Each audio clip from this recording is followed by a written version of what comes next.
Hello, எல்லாரும் எப்படி இருக்கீங்க? நல்லா இருக்கீங்க நம்புறேன். இந்த வாரம் மலபார் ஸ்பெஷல் ஸ்நாக்ஸ் தாங்க ரெசிபி. என்னன்னா வாழைப்பழத்தில் தேங்காய், சர்க்கரை, முந்திரி, திராட்சை அந்த மாதிரி எல்லாம் நரைச்சி சூப்பராக இருக்கும். இது யாராச்சும் கெஸ்ட் வந்தாலோ, குழந்தைங்க ஈவினிங் ஸ்கூல்லேருந்து வரும்போதோ செஞ்சு கொடுத்தீங்கன்னா அவங்களுக்கு நல்லா பசியும் அடங்கும், சூப்பராக சாப்பிடவும் செய்வாங்க. இதை ஒரு 3 விதமாக செய்வாங்க. இது இருக்கிறதுலையே ரொம்ப ஈஸியான விதம் என்னோட ஃப்ரெண்டு செலீனா சொல்லி கொடுத்தது. இதை பாருங்கள், இந்த மாதிரி கிழிச்ச இடத்துல மைதா மாவு போட்டு அதை அப்புறம் முதல்லையே இதை பண்டத்தை நரைச்சி பழம் வேக வைக்காமல் அப்படியே எண்ணெயில் போட்டு பொரிச்சு எடுத்துப்பாங்க. இன்னொன்று என்னென்னா மொத்தமே மைதா மாவில் முக்கியம் பொரிச்சு எடுப்பாங்க ஃபுல்லாக எண்ணெயில் போட்டு. நான் அந்த மாதிரியெல்லாம் காம்ப்ளிகேஷன் இல்லை, இது ஈஸியாக இருக்கும் உங்களுக்கு. இதை இப்படி நரைச்சி வச்சுட்டு அப்படியே கட் பண்ணி எடுத்தீங்கன்னா அவ்வளோதான். ஒரு பீஸ் எடுத்து வாயில் போட்டு சாப்பிட்டுட்டு போயிட்டே இருக்க வேண்டியதுதான். இனி இது எப்படி பண்ணுறதுன்னு பார்க்கலாம். அதுக்காக முந்திரி, திராட்சை, சர்க்கரை, தேங்காய் இவ்வளோதான். இனி வேணுன்னா முட்டை கூட போடுவாங்க ஒவ்வொருத்தங்க. நான் முட்டையெல்லாம் போடலை, இவ்வளோதான். 3 வாழைப்பழம் எடுத்து வச்சுருக்கேன். நேந்திர வாழைப்பழம் தான்.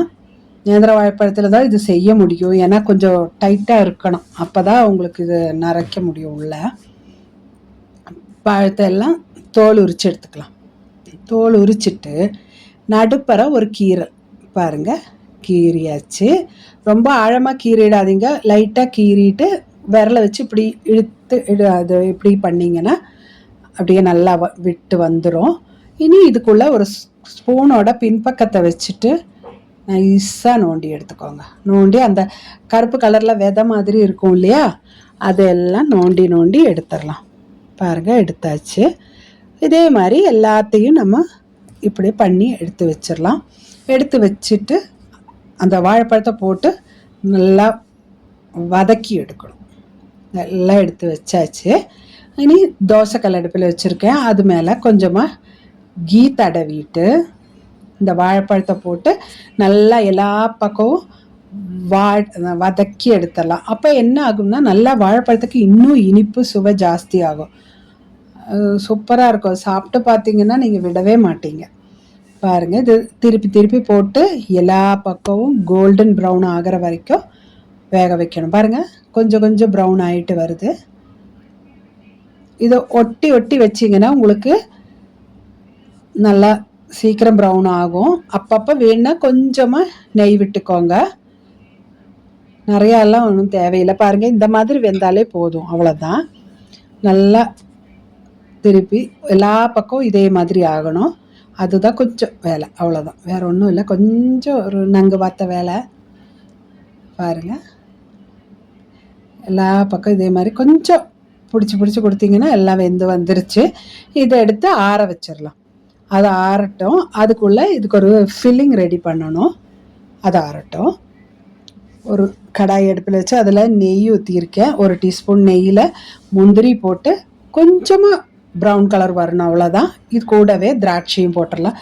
2 டேபிள் ஸ்பூன் முந்திரி உடச்சி போட்டிருக்கேன், 2 டேபிள் ஸ்பூன் திராட்சை போட்டாச்சு.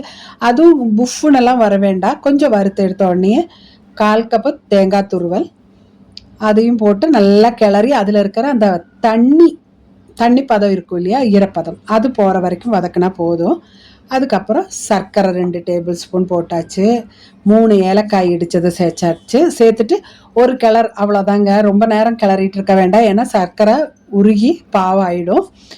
ஒரே ஒரு பிஞ்சு உப்பு பாருங்கள், இதையும் போட்டு நல்லா மிக்ஸ் பண்ணி ஸ்டவ் ஆஃப் பண்ணிவிட்டு அதையும் நல்லா மிக்ஸ் பண்ணி நம்ம இதை எடுத்து ஆற வச்சிடலாம். ஏன்னா வாழைப்பழமும் ஆறணும், இதுவும் ஆறணும், ஏன்னா கையில் வச்சு தான் நம்ம செய்ய போகிறோம். நல்லா ஆறி வந்துருச்சு பாருங்கள்.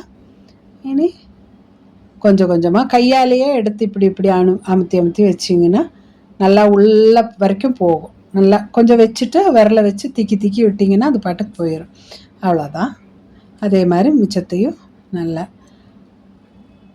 நிரப்பி எடுத்துக்கலாம். பாருங்கள், சூப்பராக வந்திருக்குல்ல. இது சில பேர் இது மேலே தான் பாருங்கள், இப்படி தான் மைதா மாவை போட்டு எண்ணெயில் போட்டு பொரிச்செடுப்பாங்க. நான் அதெல்லாம் ஒன்றும் பண்ணலை, லெஸ் ஆயிலில் பண்ணியிருக்கேன். எல்லோரும் கண்டிப்பாக இதே மாதிரி செஞ்சு சாப்பிட்டு பார்த்து எப்படி இருந்ததுன்னு கமெண்ட் பாக்ஸில் கமெண்ட் பண்ணுங்கள். அடுத்த வாரம் ஒரு புது வீடியோவோட உங்களை சந்திக்கும் வரைக்கும் வணக்கம்.